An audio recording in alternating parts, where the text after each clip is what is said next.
बिस्मिल्लाहिर्रहमानिर्रहीम। तालील शुदा सीगों की तालील का सिलसिला शुरू है। आज का हमारा सीगा है मर्दियुन। सबसे पहले हम इसको पहचानेंगे कि सीगा क्या है, फिर उसके बाद इसकी तालील करेंगे। तो सीगा की पहचान के लिए सीगा के अंदर ही बहुत सी ऐसी निशानियाँ होती हैं जो हमें सीगा तक ले जाती हैं। तो यहाँ पर ये सीगा मर्दियुन है, हमें इसकी हरकत का भी इल्म है। तो इसके आखिर में अगर देखें तो तनवीन है। तनवीन से हमें पता चलेगा कि ये सीगा कोई इस्म होगा, यानी अब जितने भी अफ़आल हैं वो खारिज हो जाएंगे, तो बाकी जो अस्मा है वो रह जाएंगे। तो अस्मा में यानी इसमें फ़ाइल हो सकता है, इसमें मफ़ूल हो सकता है, सिफ़त मुशब्बा वगैरह हो सकता है। तो जब हम इसके शुरू में देखेंगे तो इसके शुरू में मीम है, और इसके हरूफ को देखा जाए जो कि 5 हैं, तो इससे पता चलता है कि मीम ज़ायदा है, असली नहीं है। और मीम जो ज़ायदा होती है वो कहाँ पर आती है, तो ये इसमें मफ़ऊल के शुरू में आती है, इसमें फ़ाइल के शुरू में भी आती है, और इसमें आला इसमें ज़र्फ़ के शुरू में आती है, मस्दर मीमी के शुरू में आती है। तो फिर हम मीम को देखेंगे तो इस पर हरकत है फ़तहा की। तो इससे हमें ये पता चला कि ये इसमें फ़ाइल हो या इसमें मफ़ऊल हो तो ये अब मज़ीद फ़ी का नहीं हो सकता। क्यों? इसलिए कि उनके शुरू में जो मीम आती है वो मज़मूम होती है, जबकि यहाँ पर जो मीम है ये तो मफ़तू है। तो इससे ये पता चल गया कि ये सीगा अब होगा सुलासी मुजर्रद का होगा। सुलासी मुजर्रद में फिर दो हमारे सामने ऐसी बातें आती हैं कि जिनमें से ये हो सकता है। एक है इसमें मफ़ऊल और दूसरा है इसमें ज़र्फ़।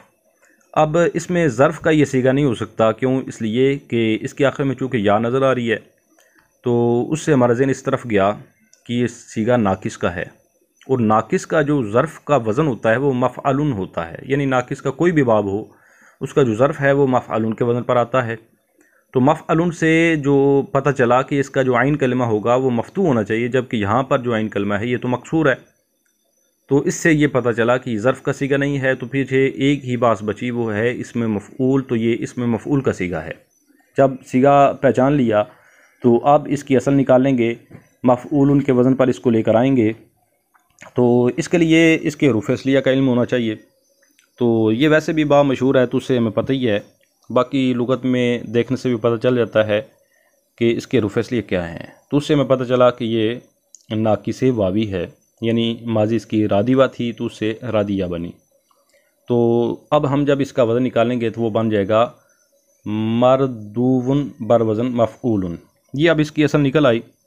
अब जो निसाब में छोटी किताबें होती हैं उनमें इस तरह का कोई कायदा नहीं है कि जिससे हम वाव को या से बदलें, बल्कि वहाँ पर तो जो कायदा उसके तहत तो इसको मरदूवन से वाव का वाव में इदगाम करेंगे तो बन जाएगा मरदूवन। जिस तरह दा या दू से इसमें मफूल आता है मदऊवन, तो मरदूवन होना चाहिए, लेकिन हमने बनाना है इसको मर्दियुन।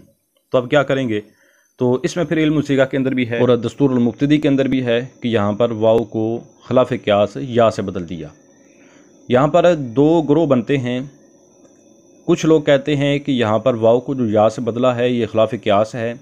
कुछ कहते हैं कि ये क़ियास के तहत है, वो साथ कायदा भी बयान करते हैं। तो इसमें जो लोग कहते हैं कि वाव को या से खिलाफ क़ियास बदला, तो उनके नज़दीक भी मरदूवन से मरदूयुन बन जाएगा। और जो लोग कहते हैं कि कायदा के तहत बदला, उनके नज़दीक भी बनेगा यही। तो जो कायदा बयान करते हैं उनमें इब्न हशाम अंसारी हैं। वो अपनी किताब औदाहुल मसालिक में कायदा बयान करते हैं कि हर नाकिस वावी जिसकी माजी मकसूर आइन हो, यानी जिसकी माजी में आइन कलमा मकसूर हो, तो उसके इसमें मफ़ऊल में वाव को या से बदलना वाजिब है। वो इस कायदा को वजूबी बयान करते हैं, और उस सूरत में उनके तहत फिर ये खिलाफ क़ियास नहीं होगा और मरदूवन से मरदूयुन बन जाएगा। इसमें कुछ लोगों ने इस कायदा को यूँ बयान किया, वो कहते हैं कि यहाँ पर वाव को या से इसलिए बदलेंगे कि बाब की जो सारी गर्दानें हैं उनमें चूँकि वाव या से बदल चुकी है, यानी माजी है, मुज़ारे है, उनका मारूफ मजूल, तो बाब की रियायत करते हुए वाव को या से बदल देंगे। इसमें फिर शार हिंदी ने थोड़ा सा अलग मौक़िफ़ बयान किया। वो कहते हैं कि यहाँ पर वाव को या से बदलना और ना बदलना दोनों जायज़ है। और अगर वाव को या से ना बदलें तो फिर ये सीगा बन जाएगा मरदुवन। वो कहते हैं इस तरह भी जायज़ है, और अगर वाव को या से बदल कर फिर आगे मज़ीद तालील करके मर्दियुन बनाएं तो ये भी जायज़ है। हाँ, बेहतर इसमें यह है कि ये मर्दियुन पढ़ा जाए।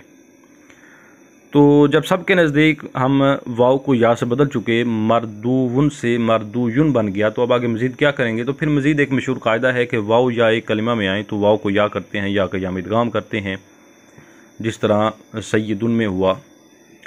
तो उस कायदा के तहत जो वाव थी उसको या से बदला, या का या में इदगाम हुआ तो मर्दुयुन बन गया।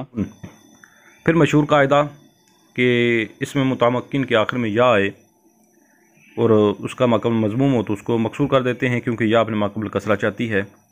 तो उस कायदा के तहत मर्दियुन हो गया और यही सीगा में मतलूब था। इसी तरह फिर मादियुन है, उसमें भी यही सारी सूरत हाल है।